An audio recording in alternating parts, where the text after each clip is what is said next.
ಶೋಕ ಜಯ ಜಯತು ಚಾರ್ವಾಂಗ ಕರ್ಣ ನಯನದಿಂದಲೇ ನೋಡಿ ಜನ್ಮಾಮಯ ಮೃತಿಗಳನ್ನು ಪರಿಹರಿಸು ಭಕ್ತರಿಗೆ ಭವದೊಳಗೆ ಪೂಜ್ಯಾಯ ರಾಘವೇಂದ್ರಾಯ ಸತ್ಯಧರ್ಮ ರಥಾಯ ಚ ಭಜತಾಂ ಕಲ್ಪವೃಕ್ಷಾಯ ನಮತಾಂ ಕಾಮಧೇನವೇ ಬುದ್ಧಿರ್ಬಲಂ ಯಶೋಧೈರ್ಯಂ ನಿರ್ಭಯತ್ವ ಮನೋಗತ ಅಜಾಡ್ಯಂ ವಾಕ್ಪಟುತ್ವಂಚ ಹನುಮಾನ್ ಸ್ಮರಣಾತ್ ಭವೇತ್.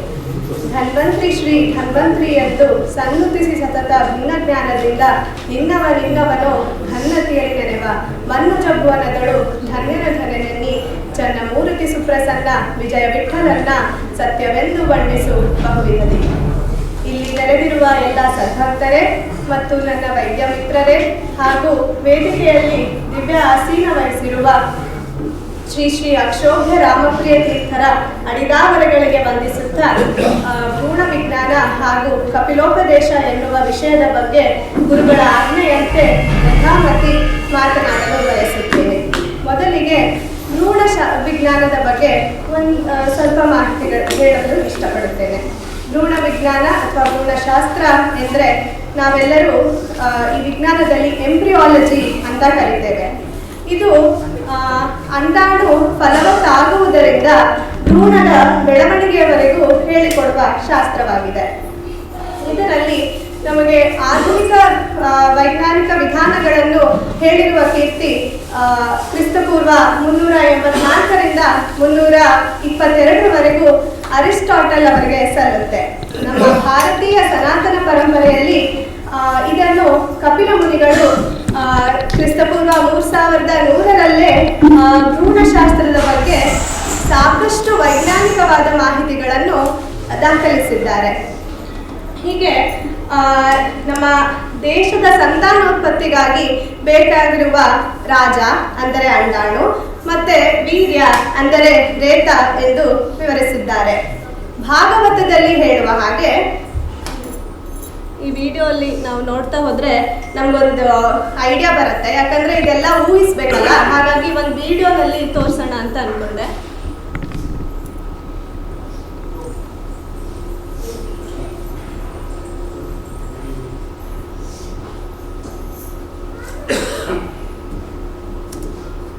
ನಾನು ಅಂಡಾಣು ಅಂತ ಹೇಳಿದ್ನಲ್ಲ, ಇದು ಇವಾಗ ಕಾಣಿಸ್ತಿರೋದು ಅಂಡಾಣು ಅಂತಾರೆ. ನಮ್ಮ ಭಾಗವತದಲ್ಲಿ ಹೇಳಿರುವ ಹಾಗೆ ಈ ಅಂಡಾಣು ಮತ್ತು ವೀರ್ಯ ಇದು ಸೇರಿದ ಒಂದು ರಾತ್ರಿಯಲ್ಲಿ ಅಂದ್ರೆ ಸುಮಾರು 12 ಗಂಟೆಗಳ ಕಾಲದಲ್ಲಿ ಕಲಾಲವು ಅಂತ ಕರೀತಾರೆ, ಕಲಾಲವು ರೂಪುಗೊಳ್ಳುತ್ತೆ ಅಂತ ಹೇಳ್ತಾರೆ. ಅಂದ್ರೆ ಅಂಡಾಣು ಬಿಡುಗಡೆಯಾಗಿ ಹಲವು ಗಂಟೆಗಳಲ್ಲಿ ಅಂದ್ರೆ 12ರಿಂದ 24 ಗಂಟೆಗಳಲ್ಲಿ ಇದು ಫಲವತ್ತಾಗುತ್ತೆ ಅಂತ ನಮ್ಮ ಆಧುನಿಕ ವಿಜ್ಞಾನವು ಒಪ್ಪಿಕೊಳ್ಳುತ್ತೆ. ಈ ಸೂಕ್ಷ್ಮ ಕಣಗಳು ನಾನೇನು ಹೇಳಿದ್ನಲ್ಲ, ಇದು ಸೇರ್ಬಿಟ್ಟು ಕಲಾಲವಾಗುತ್ತೆ ಅಂತ ಹೇಳಿದೆ. ಇದೇ ನಮ್ಮ ವಿಜ್ಞಾನದಲ್ಲಿ ಇದನ್ನೇ ಝೈಗೋಟ್ ಅಂತ ಕರಿತೇವೆ ನಾವು. ಈಗ ಇಲ್ಲಿ ನೋಡ್ಬೋದು, ಇದೇ ಝೈಗೋಟ್ 5ನೇ ದಿನ ಅಂದ್ರೆ ಈ ಕಲಾಲವು ಸ್ಟಾರ್ಟಿಂಗ್ ಇಂದ ನಾವೇನ್ ಹೇಳಿದ್ವಲ್ಲ, 5ನೇ ದಿನದ ರಾತ್ರಿ ಹೊತ್ತಿಗೆ ಒಂದು ಗುಳ್ಳೆಯ ಮುದ್ದೆಯಾಗಿ ಹುದುಗುತ್ತೆ. ಈಗ ನೋಡ್ಬೋದು, ಈ ತರ ಒಂದು ಗುಳ್ಳೆಯ ಆಕಾರದಲ್ಲಿ ಆಗಿದೆ. ಇದು ಗರ್ಭಾಶಯದಲ್ಲಿ ಒಳಗಡೆ ಬರ್ತಾ ಇದೆ. ಈ ಗುಳ್ಳೆಯ ಮುದ್ದೆ ನೋಡ್ಬೋದು ನಾವು. ಇದನ್ನೇ ನಾವು ವಿಜ್ಞಾನದಲ್ಲಿ ಬ್ಲಾಸ್ಟೋಸಿಸ್ಟ್ ಅಂತ ಕರಿತೇವೆ. ಮತ್ತೆ ಆಶ್ಚರ್ಯ ಅಂದ್ರೆ ಇದು ಕೂಡ ನಾವು ಹೇಳುವ ಹಾಗೆ 5ನೇ ದಿನದ ರಾತ್ರಿ ಅಂದ್ರೆ 5ನೇ ದಿನದಲ್ಲೇ ನಾವು ಈ ಬ್ಲಾಸ್ಟೋಸಿಸ್ಟ್ ಆಗಿ ಬೆಳವಣಿಗೆ ಆಗುತ್ತೆ ಅಂತ ನಾವು ಹೇಳ್ತೀವಿ. ಮತ್ತೆ 10ನೇ ದಿನದ ಹೊತ್ತಿಗೆ ಇದು ಒಂದು ಬೋರೆ ಹಣ್ಣಿನ ಹಾಗೆ ಗಟ್ಟಿಯಾಗಿ ಮುಂದೆ ಮಾಂಸ ಅಥವಾ ಮೊಟ್ಟೆಯ ಮುದ್ದೆಯಾಗಿ ಪರಿವರ್ತನೆಗೊಳ್ಳುತ್ತೆ. ಇನ್ನು ಇಷ್ಟು ನೋಡಿದ್ಮೇಲೆ ಯಾವ ತಿಂಗಳಲ್ಲಿ ಏನೇನು ಭ್ರೂಣದ ಬೆಳವಣಿಗೆ ಆಗುತ್ತೆ ಅಂತ ಕಪಿಲ ಮುನಿಗಳು ಹೇಳಿದ್ದಾರೆ. ಅದೇ ತರ ನಾವು ವಿಜ್ಞಾನದಲ್ಲಿ ಹೇಳ್ತೇವೆ. ಅದು ಯಾವ ತರ ನಮಗೆ ಕಂಪ್ಯಾರಿಸನ್ ಮಾಡಿ ನೋಡೋಣ.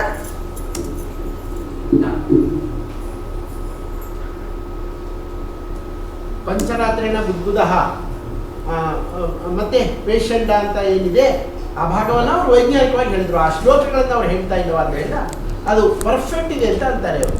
ಭಾಗವತದಲ್ಲಿ ಹೇಳಿರೋದು ಭ್ರೂಣ ವಿಜ್ಞಾನ. ಈಗ ನಾವು ಮೊದಲನೇ ತಿಂಗಳು ಇಲ್ಲಿ ಇದು ಬಿಡಿ, ಮೊದಲನೇ ತಿಂಗಳಲ್ಲಿ ಭ್ರೂಣ ವಿಜ್ಞಾನದಲ್ಲಿ ಕಪಿಲ ಮುನಿಗಳು ಹೇಳಿದಾಗೆ ತಲೆಯ ಡೆವಲಪ್ಮೆಂಟ್, ತಲೆಯ ಬೆಳವಣಿಗೆ ಶುರು ಆಗುತ್ತೆ ಅಂತ ಹೇಳ್ತಾರೆ. ಅದೇ ನಾವು ವಿಜ್ಞಾನದಲ್ಲಿ ಈ ತರ ಹೇಳ್ತೇವೆ, ನ್ಯೂರಲ್ ಪ್ಲೇಟ್ ಅಂತ ಹೇಳ್ತೇವೆ. ಅಂದ್ರೆ ಅದು ತಲೆಯ ಬೆಳವಣಿಗೆ, ಅಂದ್ರೆ ಮೆದುಳು ಮತ್ತೆ ಸ್ಪೈನಲ್ ಕಾರ್ಡ್ ಅಂತ ಹೇಳ್ತೀವಲ್ಲ, ಅದೇ ತರ ಈ ಒಂದು ಆಕಾರ ನಮ್ಗೆ ಕಾಣಿಸ್ತಿದೆಯಲ್ಲ ಉದ್ದದ, ಅದನ್ನ ನಾವು ನ್ಯೂರಲ್ ಪ್ಲೇಟ್, ಅದನ್ನೇ ಕಪಿಲ ಮುನಿಗಳು ತಲೆಯ ಒಂದು ಬೆಳವಣಿಗೆ ಶುರು ಆಗುತ್ತೆ ಅಂತ ಹೇಳಿದ್ದಾರೆ.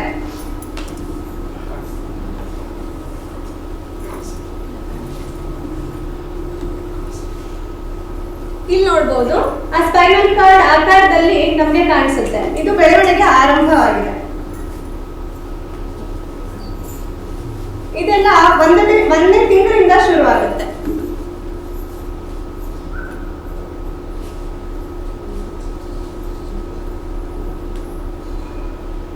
ನಾವಿನ್ನು 2ನೇ ತಿಂಗಳಿಗೆ ಬಂದ್ರೆ ಶಾಸ್ತ್ರದಲ್ಲಿ ಹೇಳುವ ಹಾಗೆ ಕೈ ಕಾಲು ಮತ್ತು ಅದರ ಅವಯವಗಳು ಬೆಳೆಯುತ್ತೆ ಅಂತ.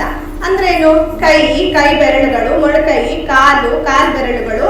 ಹಾಗೆ ನಾವು ಇನ್ನು ಹೇಳುವುದಾದ್ರೆ ಮುಖ ಮತ್ತು ತುಟಿ, ಇದರ ಡೆವಲಪ್ಮೆಂಟ್ ಆಗುತ್ತೆ ಅಂತ. ಅಲ್ಲಿ ಕಾಣ್ಬೋದು ನಮ್ಗೆ ಆ ತರ ಕಾಣಿಸುತ್ತೆ, ಅಲ್ಲಿ ಮುಖ ಕಾಣುತ್ತೆ, ಮತ್ತೆ ಅಲ್ಲಿ ಮೇಲೆ ಒಂದು ಗುಳ್ಳೆ ತರ ಇಲ್ಲಿ ಕಾಣುವ ಹಾಗೆ ಇಲ್ಲಿ ಮೇಲಿರುವ ಗುಳ್ಳೆ ಇದೆಯಲ್ಲ, ಇದು ಕೈಯಾಗಿ ಡೆವಲಪ್ಮೆಂಟ್ ಶುರು ಆಗುತ್ತೆ. ಇಲ್ಲಿ ಕೆಳಗಡೆ ಇರೋದು ಕಾಲಾಗಿ. ಇದೆಲ್ಲ ನಾವು ಹೇಳಿದ್ರೆ ಗೊತ್ತಾಗಲ್ಲ, ವಿಡಿಯೋ ನೋಡಿದಾಗ ನಾವು ಇದನ್ನ ಕರೆಕ್ಟ್ ಆಗಿ ಅರ್ಥ ಮಾಡ್ಕೋಬಹುದು. ಮತ್ತೆ ಇದು ಆಲ್ಮೋಸ್ಟ್ 2 ಕಂಪ್ಯಾರಿಸನ್ ಅಲ್ಲಿ ಹಿಂಗೆ ನಾವು ಇದನ್ನೇ ಹೇಳ್ತೀವಿ ಅನ್ನೋದೊಂದು ಆಶ್ಚರ್ಯ. ಮತ್ತೆ ಇನ್ನು 3ನೇ ತಿಂಗಳಲ್ಲಿ ಉಳಿದ ಭಾಗಗಳು ಅಂದ್ರೆ ಉಗುರು ಮತ್ತೆ ಮೂಳೆಗಳು ಮತ್ತೆ ರೋಮರಂಧ್ರಗಳು ಬೆಳವಣಿಗೆ ಆಗುತ್ತೆ ಅಂತ ಹೇಳ್ತೀವಿ. ಈಗ 3ನೇ ತಿಂಗಳಿಗೆ ಬರುತ್ತೆ. 3ನೇ ತಿಂಗಳ ಹೊತ್ತಿಗೆ ಒಂದು ಚಿಕ್ಕದಾದ ಮಗುವಿನ ಆಕಾರವನ್ನು ನಾವು ಕಾಣ್ತೀವಿ. ಅಲ್ಲಿ ನೋಡಿದಾಗೆ ನಿಮಗೆ ಕೈ ಕಾಲು ಎಲ್ಲ ಕಾಣುತ್ತೆ. ಇವಾಗ ಅದು 2ನೇ ತಿಂಗಳಲ್ಲಿ ಶುರು ಆಗಿದ್ದು, ಇವಾಗ ಕರೆಕ್ಟ್ ಆಗಿ 3ನೇ ತಿಂಗಳಲ್ಲಿ ಕಾಣ್ತಿದೆ. ಮತ್ತೆ ಇದು ಇವಾಗ ಚರ್ಮ ತುಂಬಾ ತೆಳುವಾಗಿರುತ್ತೆ, ಅದು ಕೆಳಗಡೆ ಇರೋ ರಕ್ತನಾಳ ಎಲ್ಲ ಕಾಣಿಸಕ್ ಸಿಗುತ್ತೆ ನಮ್ಗೆ ಈ 3ನೇ ತಿಂಗಳ ಒಂದು ಭ್ರೂಣಕ್ಕೆ. ಇನ್ನು 4ನೇ ತಿಂಗಳಿಗೆ ಬಂದ್ರೆ 4ನೇ ತಿಂಗಳ ಭ್ರೂಣಕ್ಕೆ ಈ ನಮ್ಮ ಚರ್ಮ ಮತ್ತು ಎಲುಬು, ಮಾಂಸ ಮತ್ತೆ ಮೇಧಸ್ಸು ಹಾಗೂ ಮಜ್ಜಾದಿ ಸಪ್ತಧಾತುಗಳ ಬೆಳವಣಿಗೆ ಆಗತ್ತೆ ಅಂತ ಹೇಳ್ತೀವಿ. ಇಲ್ಲೇನೆ ನಾವು ವೈಜ್ಞಾನಿಕವಾಗಿ ಈ ಭ್ರೂಣಕ್ಕೆ ಕೇಳಿಸುತ್ತೆ ಅಂತ ಹೇಳ್ತೀವಿ. ಮತ್ತೆ ಒಂದು ಬೆಳಕಿರುತ್ತಲ್ಲ, ಬೆಳಕಿಗೆ ಪ್ರತಿಕ್ರಿಯಿಸುತ್ತೆ. ಅದು ಹೆಂಗೆ ನಾವು ಪ್ರೂವ್ ಮಾಡ್ಬೋದು ವೈಜ್ಞಾನಿಕವಾಗಿ ಅಂದ್ರೆ, ತಾಯಿಯ ಹೊಟ್ಟೆ ಮೇಲೆ ನಾವೇನಾದ್ರೂ ಟಾರ್ಚ್ ಲೈಟ್ ಅನ್ನು ಬಿಟ್ರೆ ಭ್ರೂಣ ಒಂದ್ ಸ್ವಲ್ಪ ಆ ಕಡೆ ಜರಿಯುತ್ತೆ, ಯಾಕಂದ್ರೆ ಅದಕ್ಕೆ ಪ್ರತಿಕ್ರಿಯಿಸುತ್ತೆ ಅಂತ ಹೇಳ್ತೀವಿ. ಅದು ಪ್ರೂವ್ ಆಗಿರುವಂತದ್ದು. ಹಾಗೆ ಇಲ್ಲಿ ಹೇಳೋದು ಆಲ್ಮೋಸ್ಟ್ ಸಿಮಿಲರ್ ಆಗುತ್ತೆ. ಮತ್ತೆ 5ನೇ ತಿಂಗಳ ಆದ ನಂತರ ಈ ಡೈಜೆಸ್ಟಿವ್ ಟ್ರ್ಯಾಕ್ಟ್ ಅಂತ ಏನ್ ಹೇಳ್ತೀವಲ್ಲ, ಅದು ಬೆಳವಣಿಗೆ ಆಗುತ್ತೆ. ಹಾಗಾಗಿ ಕಪಿಲ ಮುನಿಗಳು ಮಗುವಿಗೆ ಭ್ರೂಣಕ್ಕೆ ಒಂದು ಬಾಯಾರಿಕೆ, ಹಸಿವೆ ಆಗುತ್ತೆ ಅಂತ ಹೇಳಿದ್ದಾರೆ. ಸೊ ನಾವ್ ಹೆಂಗ್ ಹೇಳ್ತೀವಿ, ಡೈಜೆಸ್ಟಿವ್ ಟ್ರ್ಯಾಕ್ಟ್ ಅಂತಂದ್ರೆ ಅದೇ ಅಲ್ವಾ, ಅದರಿಂದ ಈ ಅಮ್ನಿಯೋಟಿಕ್ ಫ್ಲೂಯಿಡ್ ದ್ರವ ಅದು ಸೇವನೆ ಮಾಡೋದು. ಸೊ ಹಾಗಾಗಿ ಇದು ಎಷ್ಟೊಂದು ಕಂಪ್ಯಾರಿಸನ್ ಮಾಡಿದಾಗ ನಾವು ಹೀಗೆ ತಿಳ್ಕೊಬಹುದು. ಇದು ಮಗುವಿನ ಆಕಾರದಲ್ಲಿ ನಮ್ಮ ಬೆಳವಣಿಗೆ ಆಗಿದೆ. ಮತ್ತೆ 7ನೇ ತಿಂಗಳಲ್ಲಿ ಏನ್ ಹೇಳ್ತೀವಿ ಅಂದ್ರೆ, 6ನೇ ತಿಂಗಳು ಬಂದ್ಬಿಟ್ಟೆ, 6ನೇ ತಿಂಗಳಲ್ಲಿ ಈ ಜರಾಯು ಅಂದ್ರೆ ಈ ಆಮ್ನಿಯೋಟಿಕ್ ಫ್ಲೂಯಿಡ್ ಅಂತ ಏನ್ ಹೇಳ್ತೀವಲ್ಲ, ಅದರಿಂದ ಬಿಗಿಯಲ್ಪಟ್ಟು ಇನ್ನೂ ದೊಡ್ಡದಾಗಿರಲ್ಲ. ಹಾಗಾಗಿ ಈ ಮಗುವಿನ ಉದರವು ಭ್ರೂಣವು ಬಲಭಾಗಕ್ಕೆ ತಿರುಗುತ್ತೆ ಅಂತ, ತಾಯಿಯ ಉದರದ ಬಲಭಾಗಕ್ಕೆ ತಿರುಗುತ್ತೆ ಅಂತ ಹೇಳ್ತಾರೆ. ನಾವು ಇದಕ್ಕೆ ಇದೇ ತರ ಹೇಳ್ತೇವೆ. ಮತ್ತೆ 7ನೇ ತಿಂಗಳಿಗೆ ಬಂದ್ರೆ ಭ್ರೂಣಕ್ಕೆ ತನ್ನ ಹಿಂದಿನ ಜನ್ಮದ ಕಪಿಲ ಮುನಿಗಳು ಹೇಳುವ ಹಾಗೆ ಹಿಂದಿನ ಜನ್ಮದ ಸ್ಮರಣೆ, ಅದು ಮಾಡಿದ ಕಾರ್ಯಗಳು ಮತ್ತು ಹರಿಯೇಚ್ಛೆಯಂತೆ ಸುಖ ದುಃಖದ ಅನುಭವಗಳಾಗತ್ತೆ ಅಂತ ಹೇಳ್ತಾರೆ. ಆದ್ರೆ ನಮ್ಮ ಆಧುನಿಕ ವಿಜ್ಞಾನದಲ್ಲಿ ಇದಕ್ಕೆ ಯಾವ ಪುರಾವೆಯೂ ಕೊಡಲು ಸಾಧ್ಯವಾಗುತ್ತಿಲ್ಲ.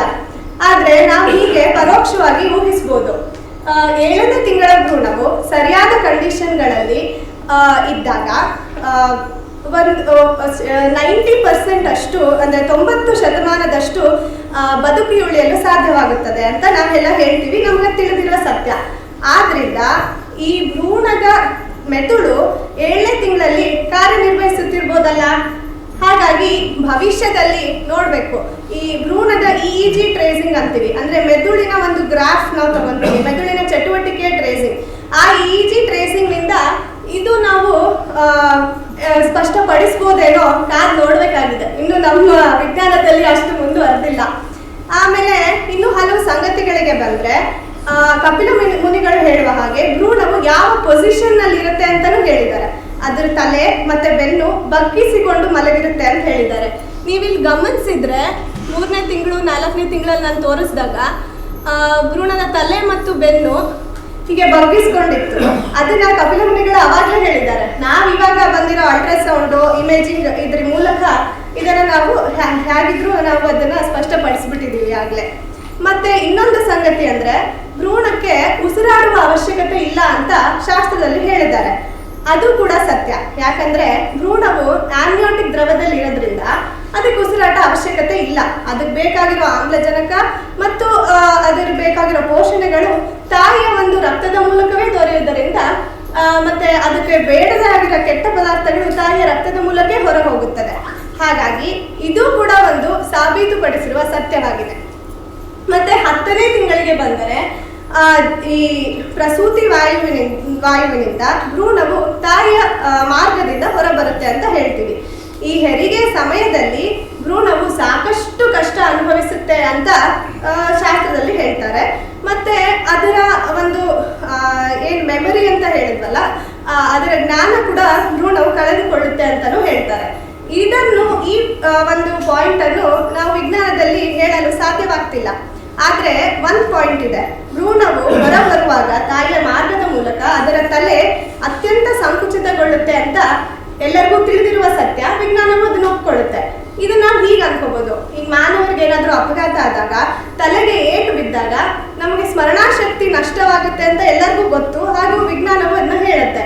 ಹಾಗಾಗಿ ಈ ಒಂದು ಇದರ ಮೂಲಕ ನಾವು ಭ್ರೂಣದ ಒಂದು ತಲೆ ಸಂಕುಚಿತತೆಯಿಂದ ಮೆಮೊರಿ ಲಾಸ್ ಆಗ್ಬೋದೇನೋ ಅಂತ ನಾವು ರಿಲೇಟ್ ಮಾಡ್ಕೊಂಡಾಗ ಒಂದ್ ಸ್ವಲ್ಪ ನಾವು ಅದು ಸತ್ಯ ಅಂತ ಅನ್ಸುತ್ತೆ.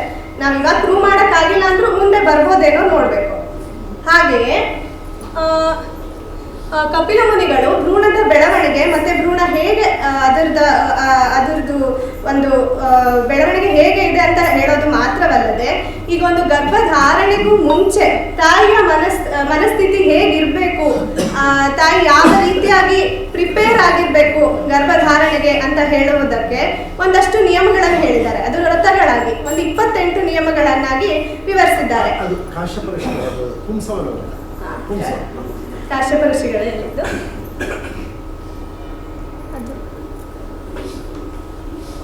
ಆ 28 ನಿಯಮಗಳು ಯಾವ ರೀತಿಯಾಗಿ ನಾವು ಹಲವನ್ನು ಪಟ್ಟಿ ಮಾಡೋದಾದ್ರೆ, ಇಲ್ಲಿ ಬರೋದಿರೋ ನಿಮಗೆ ಕಾಣಿಸಿದ್ರೆ ಸರಿ ನಾನು ಹೇಳ್ತೇನೆ. ಮೊದಲನೇ 5 ಪಾಯಿಂಟ್ ನಾವು ನೋಡ್ಬೇಕಾದ್ರೆ, ಪ್ರಾಣಿ ಅಂದ್ರೆ ಇದು ಒಂದು ಸಮ್ಮರಿ ತರ ನಾನು ಹಾಕಿದ್ದೇನೆ. ಪ್ರಾಣಿ ಹಿಂಸೆ ಮಾಡಬಾರ್ದು, ಮತ್ತು ಬೈಯಬಾರದು, ಶಪಿಸಬಾರದು. ಈ ತಾಯಿಯ ಆಗಬೇಕಾಗುವಂತ ಇನ್ನೂ ಆಗಿಲ್ಲ, ತಾಯಿ ಆಗಿಲ್ಲ, ಗರ್ಭಧಾರಣೆಗೂ ಮುಂಚೆ ಯಾವ ಮನಸ್ಥಿತಿ ಇರಬೇಕು ಅಂತ. ಮತ್ತೆ ಬೈಯಬಾರದು, ಕೋಪಿಸಿಕೊಳ್ಳಬಾರದು, ಸುಳ್ಳು ಹೇಳಬಾರದು, ವಿಷ್ಣು ವೈಷ್ಣವ ದ್ವೇಷಿಗಳೊಂದಿಗೆ ಮಾತನಾಡಬಾರದು ಅಂತ ಹೇಳ್ತಾರೆ. ಈ 5 ಪಾಯಿಂಟ್ ನೋಡಿದಾಗ ನಮಗೆ ಈಗ ಅದರಿಂದ ನಾವು ಏನ್ ತೆಗೆದುಕೊಳ್ಬೋದು ಅಂದ್ರೆ, ಇದೆಲ್ಲ ಮಾಡಿದಾಗ ಅಂದ್ರೆ ಸುಳ್ಳು ಹೇಳಿದಾಗ ಅಥವಾ ನಾವು ಕೋಪಗೊಂಡಾಗ ನಮ್ಮ ಮೇಲಿನ ಮಾನಸಿಕ ವಿಕಾರ ನಮಗೆ ಒಂದು ಟೆನ್ಷನ್ ಆಗುತ್ತೆ, ಸ್ಟ್ರೆಸ್ ಆಗುತ್ತೆ. ನಮ್ಮ ಆ ಥರ ಇದ್ದಾಗ ಈಗ ನಾವು ವೈಜ್ಞಾನಿಕವಾಗಿ ಹೇಳಬೇಕಾದ್ರೆ ಇದರಿಂದ ಹಾರ್ಮೋನ್ಸ್ ರಿಲೀಸ್ ಆಗುತ್ತೆ. ಅದರಲ್ಲಿ ಮುಖ್ಯವಾದವು ಅಂದ್ರೆ ಕ್ಯಾಟಕೊಲಮೈನ್ಸ್ ಮತ್ತೆ ಕಾರ್ಟಿಸಾಲ್ ಅಂತ ಹೇಳ್ತೇವೆ. ಈ ಹಾರ್ಮೋನ್ಗಳು ಏನ್ ಮಾಡುತ್ತೆ, ನಮ್ಮ ದೇಹದ ಮೇಲೆ ಕೆಟ್ಟ ಪರಿಣಾಮ ಬೀರುತ್ತೆ. ಅಂದ್ರೆ ರಕ್ತದೊತ್ತಡ ಹೆಚ್ಚು ಮಾಡೋದಾಗ್ಲಿ ಅಥವಾ ನಮಗೆ ರೋಗ ನಿರೋಧಕ ಶಕ್ತಿ ಕಡಿಮೆ ಮಾಡೋದಾಗ್ಲಿ, ಈ ಥರದ್ದೆಲ್ಲ ಹಾರ್ಮೋನ್ಗಳು ಕೆಟ್ಟ ಪರಿಣಾಮ ಬೀರುವುದರಿಂದ ತಾಯಿ ಒಂದು ಒಳ್ಳೆ ಮನಸ್ಥಿತಿಯಲ್ಲಿ ಇಲ್ಲ ಅಂದ್ರೆ ಅದು ಮುಂದೆ ಬೆಳೆಯುವ ಭ್ರೂಣಕ್ಕೆ ಅದು ಒಂದು ಭ್ರೂಣವು ಒಂದು ಹೆಲ್ದಿ ಆಗಿದೆಲ್ಲ, ಆರೋಗ್ಯಕರವಾದ ಭ್ರೂಣ ಇರೋದಿಲ್ಲ ಅಂತ ನಾವು ಇದಷ್ಟು ಇದರಲ್ಲಿ ತಿಳ್ಕೊಬೋದು. ಇನ್ನು ಹಲವು ನೋಡುವುದಾದರೆ, ಉಗುರು ಕೂದಲುಗಳನ್ನು ಕತ್ತರಿಸಬಾರದು, ನೀರಿನಲ್ಲಿ ಮುಳುಗಿ ಸ್ನಾನ ಮಾಡಬಾರದು, ಕೊಳಕಾದ ವಸ್ತ್ರ ಉಡಬಾರದು, ಇನ್ನೊಬ್ಬರು ಧರಿಸಿದ ವಸ್ತ್ರ ಹಾರ ಧರಿಸಬಾರದು, ಎಂಜಲನ್ನು ತಿನ್ನಬಾರದು, ಮಾರಿ ಮಸಣೆಗೆ ನಿವೇದಿಸಿದ ಅನ್ನ ತಿನ್ನಬಾರದು, ಇರುವೆ ಇಲ್ಲಿ ಮುಟ್ಟಿರುವ ಆಹಾರ ತಿನ್ನಬಾರದು, ಅಮಂಗಲವಾದ ತಲೆ, ಬುರುಡೆ, ಅಸ್ಥಿ ಮುಟ್ಟಬಾರದು, ಇತರರು ತಂದ ಪಕ್ವಾನ್ನ ತಿನ್ನಬಾರದು. ಹೀಗೆ ಹಲವಾರು. ಬೊಗಸೆಯಲ್ಲಿ ನೀರನ್ನು ಕುಡಿಯಬೇಕು, ಅಂದ್ರೆ ಕೈಯಲ್ಲಿ ಕುಡಿಬಾರದು, ಅಂದ್ರೆ ಕೈಯಲ್ಲಿ ಕುಡಿಬಾರದು, ಏನಾದ್ರೂ ಪಾತ್ರೆಯಲ್ಲಿ ಶುದ್ಧವಾದ ಪಾತ್ರೆಯಲ್ಲಿ ಕುಡಿಬೇಕು ಅಂತ. ಇದಷ್ಟು ನೋಡಿದಾಗ ನಮಗೆ ಒಂದು ಕಾಣಿಸೋದೇನು, ಒಂದು ನಾವು ಸ್ವಚ್ಛತೆ ಅಂತ ಹೇಳ್ತೀವಲ್ಲ, ಕ್ಲೆನ್ಲಿನೆಸ್, ಇದನ್ನು ಕಾಪಾಡಬೇಕು ಅಂತ. ಇದೆಲ್ಲ ನಮ್ಗೀಗ ಕೊರೋನಾ ಬಂದಾಗ ಎಲ್ಲರಿಗೂ ಗೊತ್ತಾಗಿದೆ. ಗರ್ಭಧಾರಣೆ ಮಾಡುವವರು ಮಾತ್ರ ಅಲ್ಲ, ಎಲ್ಲರೂ ಇದನ್ನ ಪಾಲಿಸ್ತಾ ಇದ್ದೇವೆ, ಇವಾಗ್ಲೂ ಪಾಲಿಸ್ಬೇಕು ಅಂತ. ಗರ್ಭಧಾರಣೆ ಮಾಡೋರು ಇದನ್ನ ಪಾಲಿಸಲೇಬೇಕು ಅಂತ ನಿಯಮವನ್ನಾಗಿ ಮಾಡಿದ್ದಾರೆ. ಇದೆಲ್ಲ ನಾವು ನೋಡಿದಾಗ ಇದು ತಾಯಿ ಗರ್ಭಧಾರಣೆಗೂ ಮುಂಚೆ ಒಂದು ಒಳ್ಳೆ ಮನಸ್ಥಿತಿಯಲ್ಲಿರಬೇಕು. ಅದರಿಂದ ಹುಟ್ಟುವ ಕೂಸು ಅಥವಾ ಭ್ರೂಣಕ್ಕೆ ಅದರ ಜರ್ನಿಲಿ ಅಥವಾ ಹುಟ್ಟಿದಾದ್ಮೇಲೆನೂ ನಮಗೆ ಒಂದು ಒಳ್ಳೆ ಸಂಸ್ಕಾರ ಇರುತ್ತೆ ಅಂತಾನು ಹೇಳ್ತಾರೆ. ಈಗ ಒಳ್ಳೆಯ ವಿಷಯಗಳನ್ನ ಕೇಳಬೇಕು, ಉಪನ್ಯಾಸಗಳನ್ನ ಕೇಳಬೇಕು ಅಂತ ಹೇಳಿದಾಗ ನಾನು ಹೇಳಿದೆ 4ರಿಂದ 6ನೇ ತಿಂಗಳು ಭ್ರೂಣಕ್ಕೆ ಕೇಳಿಸ್ಕೊಡುತ್ತದು. ಹಾಗಾಗಿ ಅದು ಮತ್ತೆ ಇದೆಲ್ಲ ನೋಡಿದಾಗ ನಮ್ಮ ವೈಜ್ಞಾನಿಕವಾಗಿನೂ ಅದನ್ನ ನಾವು ಹೇಳಿ ತಾಯಿಗೆ ಬರುವ ಎಲ್ಲ ಪ್ರತಿ ತಿಂಗಳು ಬರಬೇಕಾದ್ರೆ ಚೆಕಪ್ ಅಲ್ಲಿ ನಾವು ಅದನ್ನ ಅಡ್ವೈಸ್ ಮಾಡ್ತೇವೆ ತಾಯಿಗೆ. ಹಾಗಾಗಿ ಇದು ಈ ಮುನಿಗಳು ಇದನ್ನ ಏನ್ ಮಾಡಿದ್ದಾರೆ, ವ್ರತ ಅಂತ ಮಾಡಿದ್ದಾರೆ. ಹಾಗಾಗಿ ನಾವು ಈ ಧರ್ಮ ಅದೆಲ್ಲ ನಂಬೋರು ಶ್ರದ್ಧೆಯಿಂದ ಮಾಡ್ತೀವಿ. ಇದು ನಾವು ಡಾಕ್ಟ್ರು ಹೇಳೋದು ಇದು ಎಲ್ಲ ಒಂದೇ ಆದ್ರೆ ಇನ್ನೂ ಶ್ರದ್ಧೆ ಹೆಚ್ಚಾಗತ್ತೆ ಅಂತ ಹೇಳ್ತೇನೆ. ಹೀಗೆ ಇದೆಲ್ಲ ನಾವು ಸಮ್ಮರೈಸ್ ಆಗಿ ನೋಡಿದಾಗ, ನಾನು ಮೊದಲು ನಂಗೆ ಗೊತ್ತಿರಲಿಲ್ಲ, ಸ್ವಾಮಿಗಳು ಹೇಳಿದಾಗಲೇ ಇದನ್ನ ನೋಡಿದಾಗ ಬೇರೆ ಸ್ಲೈಡ್ ಮಾಡೋ ಅವಶ್ಯಕತೆನೇ ಇರಲಿಲ್ಲ. ಕಪಿಲಶಾಸ್ತ್ರದಲ್ಲಿ ಏನು ಹೇಳಿದಾರೋ ಆಲ್ಮೋಸ್ಟ್ 90% ಅಷ್ಟು ನಾವು ಹೇಳ್ತೇವೆ. ಅದಕ್ಕಾಗಿ ನಾನು ಸಪ್ರೇಟ್ ಸ್ಲೈಡೇ ಮಾಡಲಿಲ್ಲ, ಈ ವಿಡಿಯೋ ಮಾತ್ರ ತೋರಿಸೋಣ ಅಂತ ಹೇಳ್ತೇವೆ. ಹೀಗೆ ಕಪಿಲ ಮುನಿಗಳ ತಾಯಿಯು ಅವರ ತಾಯಿಯ ಆತ್ಮೋದ್ಧಾರ ಮಾರ್ಗೋಪಾಯ ಕೇಳಿದಾಗ ಉಪದೇಶಿಸಿದ್ದು ಕಪಿಲ ಗೀತೆ ಎಂದು ಪ್ರಸಿದ್ಧವಾಗಿದೆ. ನಮ್ಮ ವಿಜ್ಞಾನವು ಪಂಚೇಂದ್ರಿಯಗಳಿಗೆ ಗೋಚರಿಸುವ ವಿಷಯಗಳ ಬಗ್ಗೆ ಸಂಶೋಧನೆ ನಡೆಸುತ್ತಾ ಹೋಗುತ್ತದೆ. ಆದರೆ ತತ್ವಜ್ಞಾನವು ಅತೀಂದ್ರಿಯ ವಿಷಯಗಳನ್ನು ಶಾಸ್ತ್ರಬದ್ಧವಾಗಿ ನಮಗೆ ತಿಳಿಸಿಕೊಡುತ್ತದೆ. ವಿಜ್ಞಾನ ಮತ್ತು ತತ್ವಜ್ಞಾನ ಪೂರಕವಾಗಿ ನಾವು ಅಧ್ಯಯನ ನಡೆಸಿದಾಗ ನಮ್ಮ ಒಂದು ಧರ್ಮದ ಬಗ್ಗೆಯೋ ನಮ್ಮ ಶಾಸ್ತ್ರ ಪ್ರಪಂಚದ ಬಗ್ಗೆ ಅತ್ಯಂತ ಗೌರವ ಮೂಡುತ್ತೆ. ಮತ್ತೆ ಹೆಚ್ಚು ಹೆಚ್ಚು ಪರಿಶೋಧನೆ, ಹೊಸ ಹೊಸ ಆವಿಷ್ಕಾರ ನಡೆಸಿದಂತೆ ನಿಜವಾದ ವಿಜ್ಞಾನಿಗಳಿಗೆ ತಮ್ಮ ಮಿತಿಯ ಅರಿವು ಆಗುತ್ತೆ. ಈಗ ಉದಾಹರಣೆಗೆ ನಮ್ಮ ಇಸ್ರೋ ಉನ್ನತ ವಿಜ್ಞಾನಿ ಸೋಮಶೇಖರ್ ಅವರು ಉಪಗ್ರಹ ಉಡಾವಣೆಗೂ ಮುಂಚೆ ಅದರ ಮಾದರಿಯನ್ನು ನಿರ್ಮಿಸಿ ತಿರುಪತಿ ಶ್ರೀನಿವಾಸನ ಸನ್ನಿಧಾನಕ್ಕೆ ಹೋಗ್ಬಿಟ್ಟು ಪ್ರಾರ್ಥಿಸ್ಕೊಂಡು ಬಂದಿದ್ರು. ಹೀಗೆ ಹೆಚ್ಚು ಹೆಚ್ಚು ಸಂಶೋಧನೆ, ಹೊಸ ಹೊಸ ವಿಷಯಗಳನ್ನು ಆವಿಷ್ಕಾರ ಮಾಡಿದಾಗ ನಮ್ಮ ದೇವರ ವೈಭವ ಹಾಗೂ ಶಾಸ್ತ್ರ ಒಂದು ಸೂಪರ್ ಸೈನ್ಸ್ ಅಂತ ನಮಗೆ ಅರಿವಾಗುತ್ತೆ. ಈಗ ಈ ಕಾರ್ಯಕ್ರಮದಲ್ಲಿ ಈಗ ತಾನೇ PG ಕೋರ್ಸ್ ಮುಗಿಸ್ಕೊಂಡು ಬಂದ ನನ್ನನ್ನು ಗುರುತಿಸಿ ಗುರುಗಳು ಈ ವಿಷಯದ ಬಗ್ಗೆ ಮಾತನಾಡಲು ಅವಕಾಶ ನೀಡಿದ್ದಕ್ಕೆ ಅವರಿಗೆ ಅತ್ಯಂತ ಗೌರವಪೂರ್ವಕವಾಗಿ ವಂದಿಸುತ್ತೇನೆ. ಹೀಗೆ ನನ್ನ ಅಧ್ಯಯನಕ್ಕೆ ಇಂದು ಒಂದು ಅಧಿಕೃತ ಮುದ್ರೆ ಸಿಕ್ಕಿದಂತೆ ಆಯಿತು ಅಂತ ಭಾವಿಸ್ತೇನೆ. ಮುಂದಿನ ದಿನಗಳಲ್ಲಿ ಈಗ ತಾನೇ ಗುರುಗಳು ಹೇಳಿದಂತೆ ಏನಾದರೂ ಮೆಡಿಕಲ್ ಕ್ಯಾಂಪ್ ಅಥವಾ ಇದೇನಾದರೂ ಕಾರ್ಯಕ್ರಮಗಳಿದ್ರೆ ನಾನು ಭಾವಿಸಲು ಸಿದ್ಧ ಅಂತ ಹೇಳುತ್ತಾ ಮತ್ತೊಮ್ಮೆ ಗುರುಗಳಿಗೆ ವಂದಿಸಿ ಮಾತುಗಳನ್ನು ಮುಗಿಸುತ್ತೇನೆ.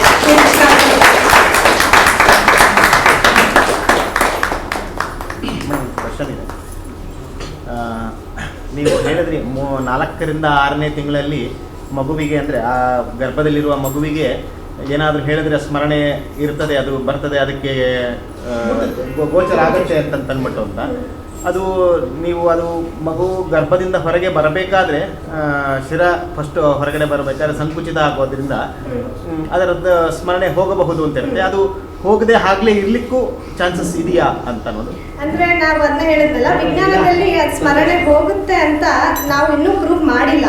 ನಾನು ಈಗ ರಿಲೇಟ್ ಮಾಡ್ಕೊಂಡು ಹೇಳಿದ್ದಷ್ಟೇ. ಜನ್ಮಾಂತರ ಸ್ಮೃತಿ ಖಿಲ ಆಗುತ್ತೆ ಅಂತ ಭಾಗವತದಲ್ಲಿ ಇದೆಯಲ್ಲ, ಅದನ್ನ ಪ್ರೂವ್ ಮಾಡ್ಲಿಕ್ಕೆ ಬೇಕಾದ ಸಿದ್ಧತೆ ನಮ್ಗೆ ಇನ್ನೂ ಇಲ್ಲ, ಮುಂದಿನ ದಿವಸದಲ್ಲಿ ಆಗ್ಬೇಕು ಅಂತ ಅವ್ರು ಹೇಳಿದ್ರು. ಮಾಡಿದಲ್ಲ ಅಲ್ಲ, ಯಾಕೆಂತಂದ್ರೆ ಭಾಗವತದಲ್ಲಿ ಬರೆದ ಕೈಯಾದು ಆ ಗರ್ಭದಲ್ಲಿ ಇರ್ತಕ್ಕಂಥ ಪ್ರಹ್ಲಾದರಾಜರಿಗೆ ನಾರದರು ಉಪದೇಶ ಕೊಟ್ಟಿದ್ದೆಲ್ಲ ವಿಶೇಷ. ಎಲ್ಲರಿಗೂ ಹಂಗೆ ಇದ್ದಿದ್ರೆ ಎಲ್ಲರಿಗೂ ಇಲ್ಲ, ಅದು ಅವ್ರಿಗೆ ಮಾತ್ರ. ಭಾಗವತದಲ್ಲಿ ಹೇಳ್ತಾರೆ ಅದನ್ನ, ಅವರು ಅನುಗ್ರಹ ಮಾಡಿ ಕೊಟ್ಟದ್ರಿಂದ ನನಗೆ ಉಳಿಯಿತು ಅನ್ನೋ ಮಾತಿದೆ. ಉತ್ತರ ಆಯುರ್ವೇದದಲ್ಲಿದೆ. ಆಯುರ್ವೇದದಲ್ಲಿ ಜನ್ಮಾಂತರ ಸಂಸ್ಕಾರ ಇಲ್ಲದಿದ್ರೆ ಅವನಿಗೆ ಆ ಸ್ಮೃತಿ ಬರ್ತದೆ ಅಂತ ಉಂಟು, ಇಲ್ಲದಿದ್ರೆ ಸ್ಮೃತಿ ನಾಶ ಆಗ್ತದೆ ಅಂತ ಆಯುರ್ವೇದದಲ್ಲೂ ಉಲ್ಲೇಖ ಇದೆ. ಜನ್ಮಾಂತರದ ಸಂಸ್ಕಾರ ಇಲ್ಲದಿದ್ರೆ ಅವನಿಗೆ ಆ ಸ್ಮೃತಿ ಬರುವ ಸಾಧ್ಯತೆ ಇದೆ ಅಂತ ಆಯುರ್ವೇದದಲ್ಲಿ ಉಲ್ಲೇಖ ಇದೆ. ಮತ್ತೆ ಈ ಕಪಿಲೋಪದೇಶದಲ್ಲಿ ಏನು ಹೇಳಿದೆ, ಇದೇ ಸಿದ್ಧಾಂತವನ್ನ ಆಯುರ್ವೇದ ಇನ್ನೂ ಸ್ಪಷ್ಟವಾಗಿ ಹೇಳ್ತದೆ. ಪ್ರಥಮೆ ಮಾಸೆ ಕಲಲಂ ಜಾಯತೆ, ಕೆಸರಿನಾಗಿರ್ತದಂತೆ. ದ್ವಿತೀಯೇ ಶೀತೋಷ್ಣ ಅನಿಲೈಹಿ ಅಭಿಪ್ರಪಂಚಮಾನಾನ ಘನಂ ಸಂಜಾಯತೆ, ಮೇಡಮ್ ಹೇಳಿದ್ರಲ್ಲ ಸ್ಥಿರವಾಗ್ತದೆ. ಹೀಗೆ ಒಂದೊಂದು ಮಾಸಕ್ಕೂ ಹಾಗೆ ಹೇಳ್ತಾರೆ. ಚತುರ್ಥೆ ಆತ್ಮ ಪ್ರತಿಬದ್ಧತರ ಭವತಿ, ಆತ್ಮ ಪ್ರವೇಶ ಆಗ್ತದೆ ಅಂತ ಹೇಳ್ತಾರೆ. ಆವಾಗ ನಾವು ಡಿಸೈರ್ಸ್ ಅಂತ ಹೇಳ್ತಾರೆ. ಆವಾಗ ಅವಳಿಗೆ ದೌಹೃದಿನಿ ಅಂತ ನಾವು ಆಯುರ್ವೇದದಲ್ಲಿ ಕಳ್ತೀವಿ, 2 ಹೃದಯ ಉಳ್ಳವಳು ಅಂತ. ಅವಳಿಗೆ ಆಗ ಬಯಕೆಗಳನ್ನೆಲ್ಲ ಉತ್ಪತ್ತಿ ಆಗ್ತದೆ ಅಂತ. 3ನೇ ತಿಂಗಳಲ್ಲಿ ನಾವು 4 ಅಂತೆ, ಅದು ಕೆಲವರೆಲ್ಲ ಭಿನ್ನಾಭಿಪ್ರಾಯ ಉಂಟು, 3, 4 ಹೀಗೆಲ್ಲ ಉಂಟು. ಪಂಚಮೆ ಮನಸ್ಸಿ, 5ನೇ ತಿಂಗಳಲ್ಲಿ ಮನಸ್ಸು ಸ್ಥಿರವಾಗ್ತದೆ. ಷಷ್ಠೆ ಬುದ್ಧಿ ಸ್ಥಿರವಾಗುವುದು 6ನೇ ತಿಂಗಳಲ್ಲಿ. ಹೀಗೆ ಬರ್ತದೆ. ಕಡೆಗೆ ಹೇಳ್ತಾ ಅಷ್ಟಮೇ ಅಸ್ಥಿರೀ ಭವತ್ಯೋಜ, 8ನೇ ಮಾಸದಲ್ಲಿ ಓಜಸ್ಸು ಅಸ್ಥಿರವಾಗ್ತದೆ ಅಂತ. ಓಜಸ್ಸು ಅಂತ ಹೇಳಿ ಇಮ್ಯುನಿಟಿ.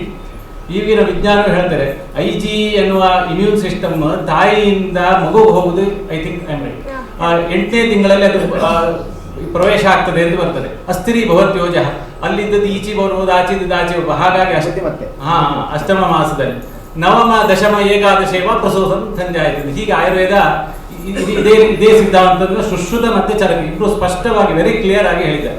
ಹಾಗೆ ಗರ್ಭೋಪನಿಷತ್ ಅಂತ ಹೇಳಿದೆ, ಎಲ್ಲರೂ ಗಮನಿಸಬೇಕು. ಅದರಲ್ಲಿ ಇನ್ನೂ ಚಂದ ವರ್ಣನೆ ಇದೆ. ಅದರಲ್ಲಿ ಭಗವತ್ ಸಾಕ್ಷಾತ್ ನಾರಾಯಣನೇ ಈ ಕ್ರಿಯೆಯನ್ನು ಮಾಡ್ತಾನೆ ಅಂತ ಹೇಳಿ ನಾರಾಯಣ ಶಬ್ದವನ್ನು ಅಲ್ಲಿ ಹಾಕಿದ್ದಾರೆ. ಜ್ಞಾನ ಬಂದಿದ್ರು, ಯಾವ ರೀತಿ ಜ್ಞಾನ ಬಂದಿದ್ರು ಸ್ಮೃತಿ ಇರಲ್ಲ. ಮಗು ನಿಜ ಕಲ್ತಿರ್ತೀವ, ನಡೆಯೋದು ಮಗು ನಡೆಯೋದು ಗೊತ್ತಿರುತ್ತೆ, ಯಾವಾಗ ಕಲ್ತಿದ್ವು ಗೊತ್ತಿಲ್ಲ ಮಗುಗೆ.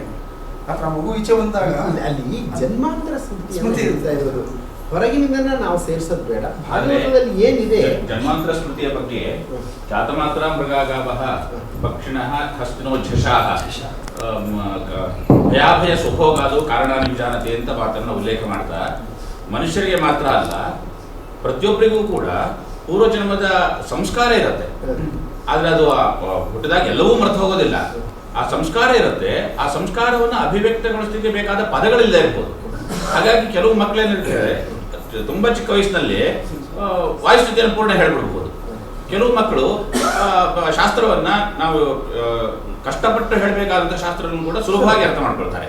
ಹಾಗಾಗಿ ಆ ಸಂಸ್ಕಾರ ರೂಪದಲ್ಲಿ ಪೂರ್ವ ಜನ್ಮದ್ದಿರತ್ತೆ, ಎಲ್ಲವೂ ಮರೆತು ಹೋಗೋದಿಲ್ಲ ಅನ್ನೋ ಮಾತನ್ನ ಶ್ರೀಮದಾಚಾರ್ಯರು ಉಲ್ಲೇಖ ಮಾಡಿದ್ದಾರೆ. ಆದ್ರಿಂದಲೇನೆ ಆರಂಭಿಕ ಸ್ತನಪಾನಾದಿಗಳಲ್ಲಿ ಆ ಹಸು ಕರುಗಳೆಲ್ಲ ಹೇಗೆ ಪ್ರವೃತ್ತಿ ಮಾಡ್ತವೆ, ಆ ಪ್ರವೃತ್ತಿಗೆ ಬೇಕಾದಂತಹ ಸಂಸ್ಕಾರ ಇರುತ್ತೆ. ಆದ್ರಿಂದ ನಾವು ಪೂರ್ವ ಜನ್ಮವನ್ನು ಹೋಗ್ಬೇಕು ಅದನ್ನ ಅಂತ ಹೇಳಿ ಶ್ರೀಮದಾಚಾರ್ಯ ಸಂಸ್ಕಾರ ವಿಚಾರ ಹೇಳಿದ್ರೆ ಅವ್ನು ಹೇಳಿದ್ದೇನೆಂದ್ರೆ, ಈ 4-5 ತಿಂಗಳಲ್ಲಿ ಮಗುವಿಗೆ ಭ್ರೂಣದಲ್ಲಿದ್ದಾಗಲೇ ಶ್ರವಣ ಮಾಡುವ ಶಕ್ತಿ ಇರುತ್ತಲ್ಲ, ಶ್ರವಣ ಮಾಡಿದಾಗ ಆ ಜ್ಞಾನ ಏನಾದರೂ ಸಂಗ್ರಹ ಮಾಡಿದ್ದು ಅದೇ ಸಂಸ್ಕಾರ ಅಂದ್ರೆ ಜ್ಞಾನದಿಂದ ಹುಟ್ಟಿದ ಒಂದು ಸಂಸ್ಕಾರ, ಅದಕ್ಕೆ ಸಂಸ್ಕಾರ ಅಂತ ಕರೆಯೋದು. ಆ ಸಂಸ್ಕಾರ ಒಂದ್ ನಿಮಿಷ, ಇದ್ರ ಬಗ್ಗೆ ಒಂದು ಸಂಸ್ಕಾರ, ಎಲ್ಲ ಸಂಸ್ಕಾರಗಳು ಇರುತ್ತೆ. ನಾವು ಚಿಕ್ಕ ವಯಸ್ಸಲ್ಲಿ ಏನೋ ನೋಡಿರ್ತೇವೆ, ಅದರ ಸಂಸ್ಕಾರವೂ ಇರುತ್ತೆ. ಆದ್ರೆ ನಮಗೆ ಸ್ಮರಣೆ ಬರಬೇಕಾದ್ರೆ ಆ ಸಂಸ್ಕಾರಕ್ಕೆ ಉದ್ಬೋಧಕ ಸಾಮಗ್ರಿ ಬೇಕು. ಆ ಉದ್ಬೋಧಕ ಸಾಮಗ್ರಿ ಬಂದಾಗ ಇದ್ದ ಸಂಸ್ಕಾರ ಅದು ಸ್ಮರಣೆ ರೂಪದಿಂದ ಪರಿವರ್ತಿತವಾಗುತ್ತೆ. ಸಂಸ್ಕಾರ ಇದ್ದೇ ಇರುತ್ತೆ. ಅನಾದಿ ಮನಸ್ಸು ಸ್ಥಿತ. ಶ್ರೀಮದಾಚಾರ್ಯರು ಹೇಳಬೇಕಾದ್ರೆ ನಮ್ದು ಇದು ಒಂದೇ ಮನಸ್ಸಲ್ಲ, ನಮ್ಮ ಜೀವನ ಜೊತೆಯಲ್ಲಿ ಅನಾದಿ ಜನ್ಮಗಳಲ್ಲಿ ಮನಸ್ಸು ಜೊತೆಯಲ್ಲೇ ಇರುತ್ತೆ. ಆ ಮನಸ್ಸು ಅದೊಂದು ಇವತ್ತಿನ ಹೇಳುವ ಹಾಗೆ ಕಂಪ್ಯೂಟರ್ ಚಿಪ್ ಅಂತ ಹೇಳ್ತಾರೆ, ಆ ಚಿಪ್ ಲೆಕ್ಕದಲ್ಲಿ ಇಟ್ಕೊಳ್ಬಹುದು. ಆದ್ರೆ ಆ ಸಂಸ್ಕಾರ ಉದ್ಬುದ್ಧ ಆಗಬೇಕಾದ್ರೆ, ನಮಗೆ ಸ್ಮರಣೆ ಬರಬೇಕಾದ್ರೆ ಉದ್ಬೋಧಕ ಸಾಮಗ್ರಿ ಬೇಕು. ಯಾವಾಗ ಸಾಮಗ್ರಿ ಸಿಗುತ್ತೆ ಆವಾಗ ಆ ಸ್ಮರಣೆಗಳು ಬರ್ತವೆ, ಇಲ್ಲಾಂದ್ರೆ ಬರೋದಿಲ್ಲ.